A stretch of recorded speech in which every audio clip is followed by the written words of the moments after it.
Kenmore washer fills with water, then stops. Hello, and thank you for stopping by. After completing one wash, another load was added to this washer. It filled with water, it agitated, it spun, drained the water. It filled with water again for the rinse cycle, and then nothing. Before you get too far into this video, I just want to let you know I wasn't able to repair this washer. But if you should have the symptoms that I just described, follow along. This may be of help for you to diagnose your situation. At the very least, this will give you some idea of how the controls work and what you'll see if you start taking this apart. So if you feel this may be of help, follow along. And if there are any techs watching this video, please put any information you have that may be of help either for myself or someone else that has a similar problem. Post them in the comments down below. They will be appreciated. Without any further ado, let's continue. At the lid, it doesn't matter what cycle you put it in, nothing happens. This is dead, as if no juice was going to it at all. This just completely stopped. What I'm hoping for is a simple fix with this safety lid switch. I'm hoping this is what's defective, because this will be the easiest thing to work on. Before we go any further, we have water, we have electricity. We're going to unplug this unit before we do anything else. With the unit unplugged, we'll proceed. Now, to get to the lid switch, there's two screws over here on the side that hold the switch up. This unit's a Kenmore, but I worked on a few of these, and Whirlpool, Maytag, Roper, Samsung, GE, they all basically work the same. Some of them will have the lid switch over here, some will have the lid switch on this side, some will even have a magnetic lid switch. But for this one right here, there's two screws. I'm going to see if I could get this out without having to remove the backing on it. So let me get a Phillips screwdriver to remove these two screws. Closing the washer will remove the ready. This washer lid was painted one time. The paint's holding these screws in. And if it's not paint on these older units, it'll usually be rust. Lid switch is in my hand.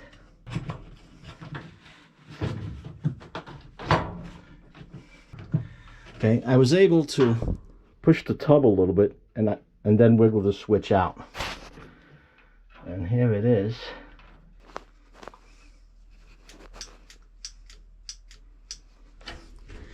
Oh, I hear the switch clicking. If I was sure it was the switch, I would cut these wires, splice them together, and see if she turns on. But I'm not sure if it's the switch, so I really don't want to damage the switch without knowing for sure whether it's the switch or not.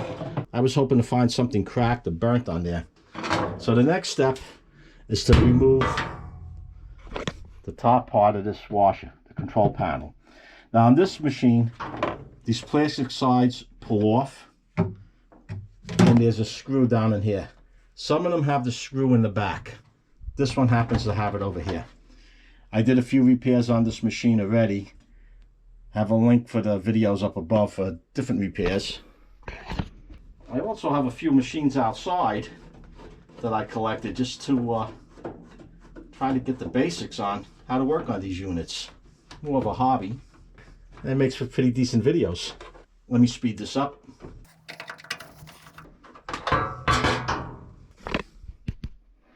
When you remove these two screws, this lifts up. Up and back. This is the wire going to the lid switch. I'm going to pull this connector out. And what I'm going to do, I'm going to plug this back in again, and I'm going to put a voltmeter on here to see if we have current coming to this point right here.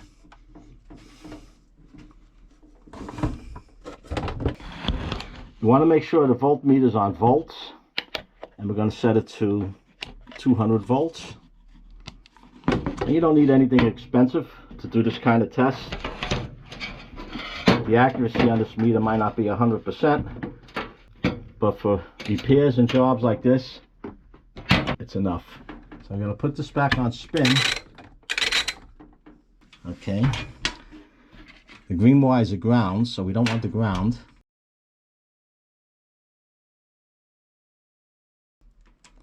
Want this one and this one. All right, I'm not reading anything here. So it looks like it might not even be the switch.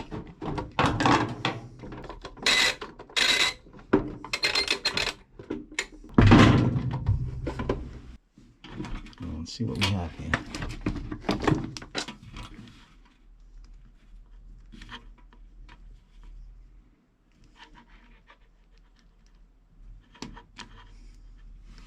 Okay, we're not reading anything.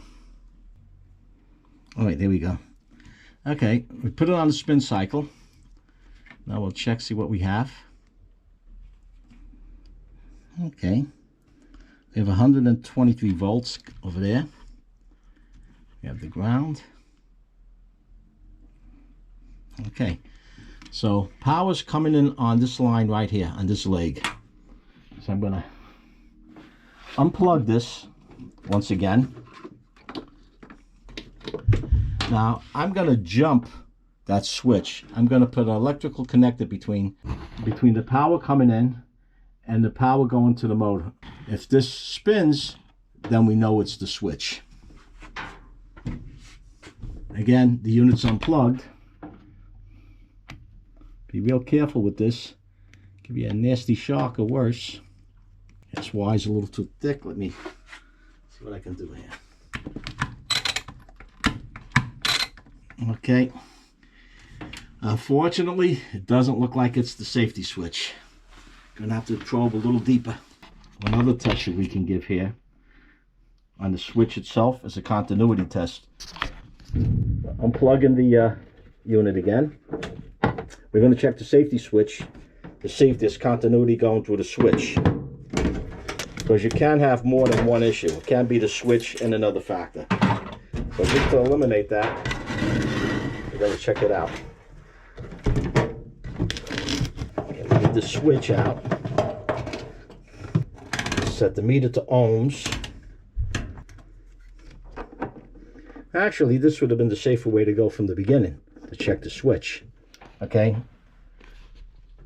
Add the leads in the connector that lead to the safety switch. I have the meter set on ohms. I'm going to press the switch, and we have continuity. So this switch is good. So the switch wasn't the issue at all. The problem was somewhere in this control. So I'm going to have to disconnect this and see if there's something I can find in the switch. It may be this switch right here that's defective. Well, unfortunately, this didn't turn out the way I thought it would be. I thought for sure it was going to be that safety lid switch. It wasn't that, and I'm pretty sure it's this timer. I'm going to show you how to remove this timer. I won't be showing you how to reinstall it. What I'm going to do is pull this timer apart and see if it could be repaired. If so, that'll be another video. If not, you won't see that video. Anyway, if this is the issue you have and you want to replace this, I'll have a link for this timer down below.